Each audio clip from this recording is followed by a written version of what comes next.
Nuestro próximo invitado y ponente, como ya se ha comentado, acaba de ser nombrado vocal del Consejo de Administración de Repsol, con una extensa trayectoria profesional ligada al mundo de la energía. Es licenciado en Derecho por la Universidad Autónoma de Barcelona, máster en Estudios Internacionales en París y máster en Derecho Comunitario. Emiliano López Achurra, le invito a que suba al escenario. Presidente de Petronor desde 2015, la refinería es un verdadero gigante para la economía vasca. La crisis del COVID, su impacto, el precio del petróleo, la transición energética, los fondos Next, son muchos ingredientes para refinar. Señor López Achurra, gracias por aceptar la invitación y suya es la palabra.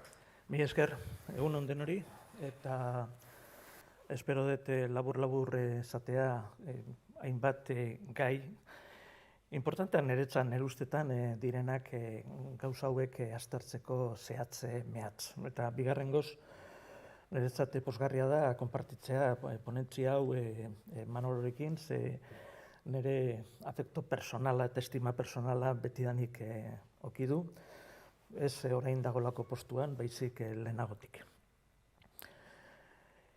Hablar de los fondos, fundamentalmente, ahora que se ha convertido en un tótem de lo que es el proceso de recuperación, de unos antecedentes. Y los antecedentes, fundamentalmente, estriban de principios y mediados de la década pasada, cuando el eje franco-alemán, el 2014, planteó inexorablemente la necesidad de la transformación tecnológica e industrial de Europa para hacer frente a la competencia y al liderazgo tecnológico que estaba aflorando en China. A partir de ahí, este proceso se inició y vino el COVID, y el COVID lo que se tradujo es en la materialización a partir de la decisión de diciembre del Consejo Europeo del año pasado. ¿Qué son los fondos de transformación?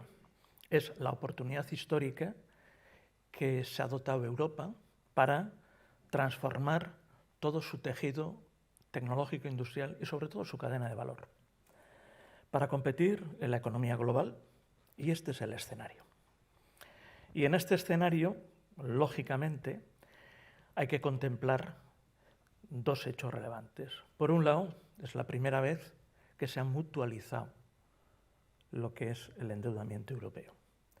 Y la mutualización del endeudamiento europeo conlleva una responsabilidad, que es la gestión eficiente de esos recursos.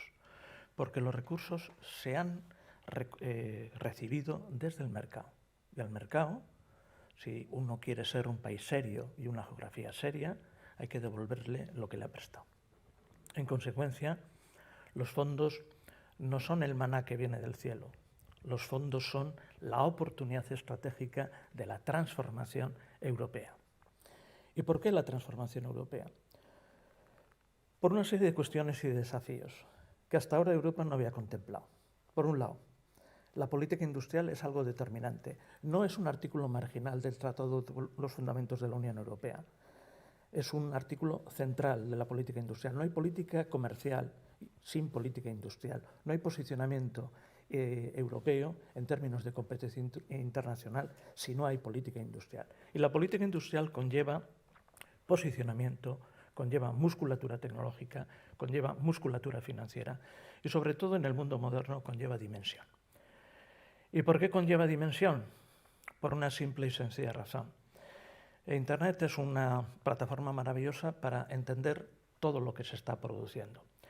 Y el 1 de julio de este año, en la sesión del Comité Central del Partido Comunista Chino, habla clarísimamente cuál es la posición de Xi Jinping y de China. Y dice textualmente, China ha sido una gran civilización, China ha sido el líder mundial, China ha sido una gran potencia mundial.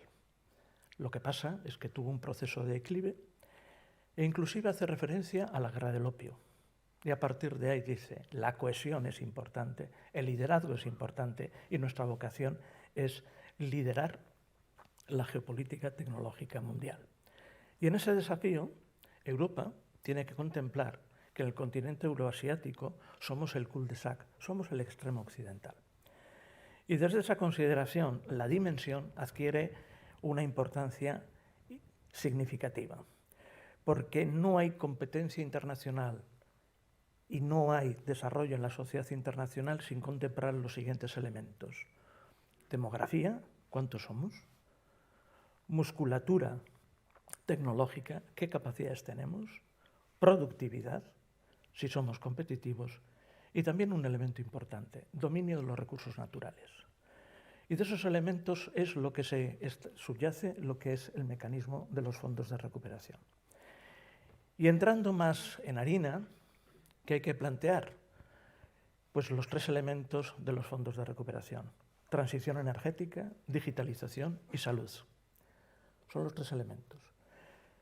Voy a ir por el primer elemento, transición energética. Hay que contemplar en todo el proceso de los fondos de recuperación cuál es nuestra posición con respecto a la futura Unión Energética Europea. Porque todo lo que ahora se está planteando en los términos de transición tiene un horizonte final cara hacia el 2030, la Unión Energética Europea. Y ahí cómo nos posicionamos, qué tipo de fortaleza disponemos. Y la fortaleza conlleva cadena de valor, conlleva las pymes, conlleva las capacidades tecnológicas y conlleva fundamentalmente capacidades de ser algo y alguien. En segundo lugar, ¿qué significa esto también? Significa que tenemos que saber cuál es nuestra posición. Y cuando se habla del Acuerdo de París, cuando se habla de los acuerdos de Glasgow, hay un elemento central que aparece en los dos, que es la decisión de desarrollar 100.000 millones de dólares al año para la cooperación con los países en vías de desarrollo. Y ahí está el liderazgo tecnológico que quiere Europa en la transición energética. Pero para ello hace falta otro mecanismo, que es la fortaleza de la gobernanza. Y la fortaleza de la gobernanza es ineludible para que se materialice realmente los procesos de éxito en el proceso de transformación. Por eso los fondos de recuperación tienen un mecanismo que es el de la codecisión. Cada uno no va a hacer de su capa un sayo. Aquí hay un mecanismo estratégico. Por eso es muy malo cuando los fondos se contemplan desde el ombligo de cada uno, sino desde una estrategia. Por eso es malo que los fondos de recuperación se contemplen como si fueran el maná que viene. No, es mecanismos de financiación ligados a estrategias ya desplegadas y desarrolladas o no desarrolladas todavía, pero que necesitan músculo para desarrollarse. Y sobre todo estar en la cadena de valor. Y en ese contexto, en la cadena de valor, se plantean varios elementos. ¿Quiénes somos y cómo somos? En el caso de nuestro país, tanto desde una perspectiva regional como desde una perspectiva nacional de Estado, hay que visionar los fondos de recuperación en otra escala. Tienen que servir para fundamentalmente desarrollar una comunidad ibérica económica, tal como lo ha dicho el primer ministro y el presidente portugués. Y la comunidad ibérica económica conlleva la comunidad ibérica energética. ¿Cómo es posible que hablemos de Europa si no tenemos capacidad de integrarnos en capacidades internas de la comunidad ibérica, que son imprescindibles tanto para el posicionamiento en la agenda europea cara al norte de África como en la agenda europea cara a la comunidad iberoamericana? De otro lado, hay otro elemento también significativo. ¿Qué es lo que hacemos? ¿Hace falta músculo? Sí, pero hace falta visiones diferentes también. Y esto pongo un ejemplo. Cuando se habla de demografía, voy a poner el ejemplo de Dinamarca. Dinamarca es un país demográficamente débil, tecnológicamente fuerte. ¿Cuál es su estrategia exterior? La diplomacia tecnológica. Insisto, la diplomacia tecnológica. Por lo tanto, hasta en términos de servicio exterior y de diplomacia económica hay cambios cualitativos.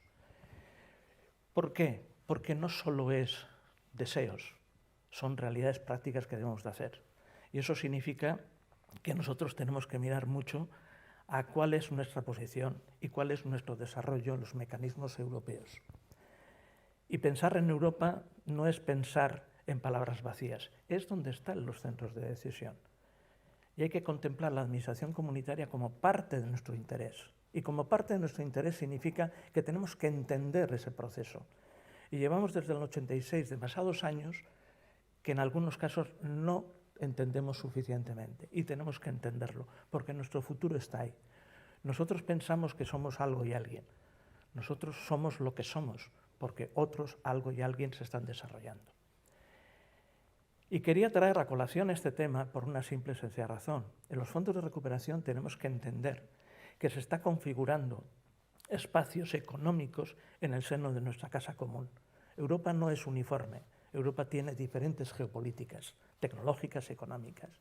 Y en el espacio asiático que se está configurando, en el espacio central europeo, nosotros tenemos que contemplar ese espacio como un espacio de cooperación, pero también de competencia.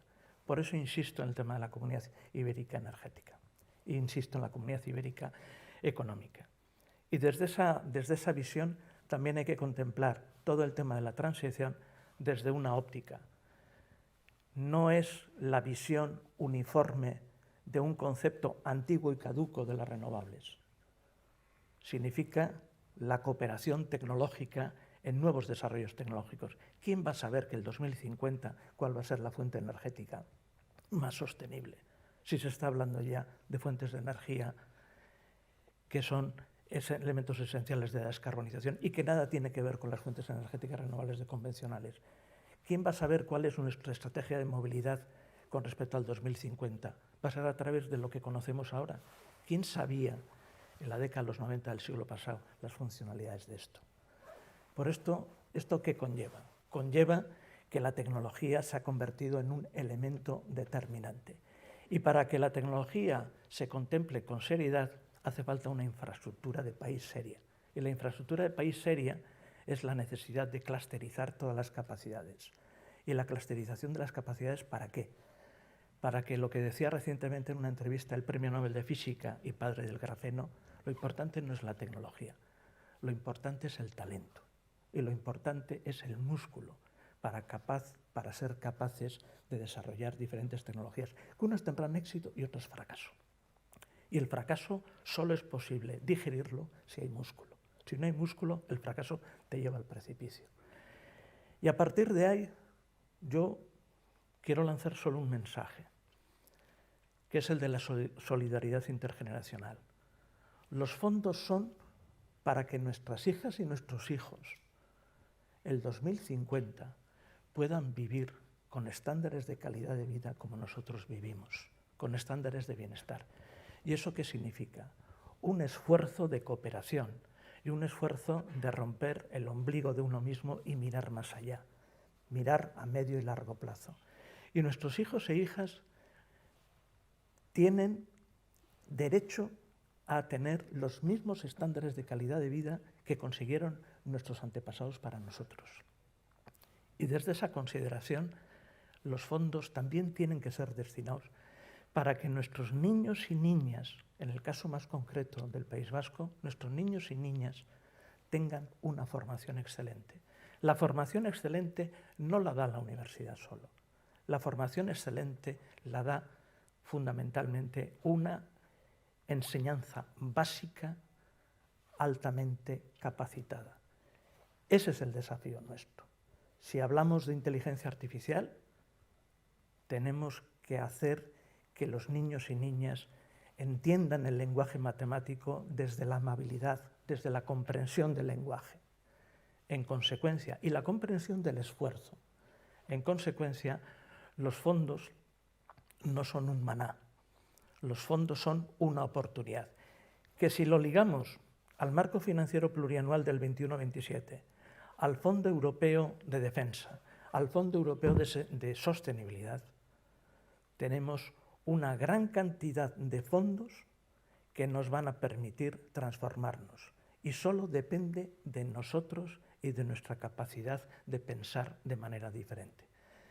Dicho esto, lo único que quiero lanzar es un mensaje. Contemplemos los fondos no como un regalo, no como un despilfarro. Pensemos estratégicamente los fondos como una oportunidad que nos dé Europa. Y eso es importante porque, como ha dicho Chomi, la incertidumbre está aquí. Porque si hacemos caso a lo que dice la estanflación de Rubini y como si hacemos caso a otros, el escenario viene convulso. Y Europa nos ha permitido que esa convulsión se aminore el riesgo con los fondos. Mila esker.